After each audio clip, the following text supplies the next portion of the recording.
Tu as des devoirs et tu as des responsabilités. Te maintenir dans un certain état de consécration est une responsabilité. Si tu ne fais pas ça, mais ta vie chrétienne, elle n'est chrétienne que de nom. Elle ressemblera à rien du tout.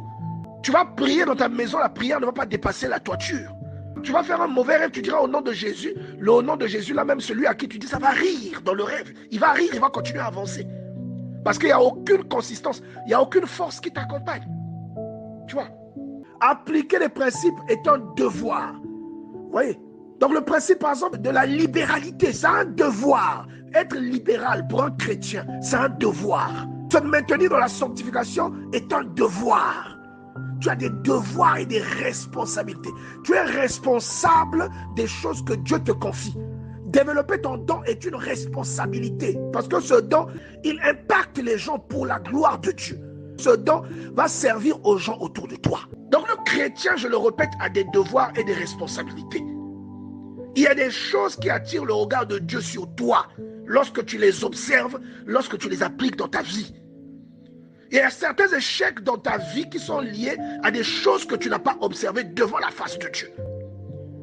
Tu vois, je répète, il y a des échecs qui sont dans ta vie qui sont liés à des choses que tu n'as pas observées devant Dieu. Donc moi, la question qui me revient constamment en esprit, c'est comment est-ce que vous pensez avoir ces résultats si vous n'avez aucune vie de consécration? Aux chrétiens qui espèrent avoir des résultats, mais qui ne font jamais les sacrifices pour. Comment vous pensez avoir ces résultats d'auprès de Dieu si vous n'avez aucune vie de consécration? Si vous ne jeûnez pas, avec quelle force est-ce que vous allez chasser l'esprit qui combat votre vie? Si vous ne jeûnez pas, vous ne priez pas. Si vous ne lisez pas la Bible, comment est-ce que cette force va se développer? C'est comme quelqu'un qui espère rester en vie sans se nourrir. Si tu ne te nourris pas, tu vas survivre comment? Et donc, comment tu comptes chasser les esprits que tu combats si tu ne pries pas, si tu ne jeûnes pas? Tu vas seulement à l'église. Tu es seulement conscient que Dieu existe, mais tu ne pries ni tu ne jeûnes. L'esprit qui dérange ta maison, qui dérange ton foyer, comment est-ce que tu vas le combattre? Il sera plus fort que toi. Bien aimé, nous devons nous rendre compte de ces choses qui sont des choses simples, mais souvent que nous ignorons. Vous voyez, nous ignorons ces choses. Ce n'est pas normal. Regardez le nombre de références bibliques où on vous dit que Jésus est en train de prier.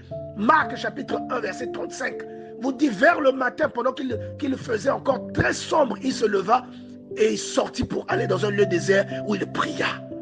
Luc chapitre 5, verset 15, sa renommée se répandait de plus en plus. Et les gens venaient en foule pour l'entendre. Vous croyez que les gens venaient pourquoi? Qu'est-ce qui les attirait? Ésaïe te dit qu'il n'avait rien pour attirer les regards.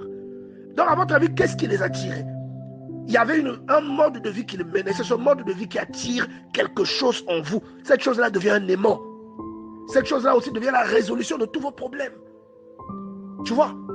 Donc il faut prier pour que Dieu répande son onction et que cette onction-là vous serve comme un aimant, comme un appât. Vous voyez?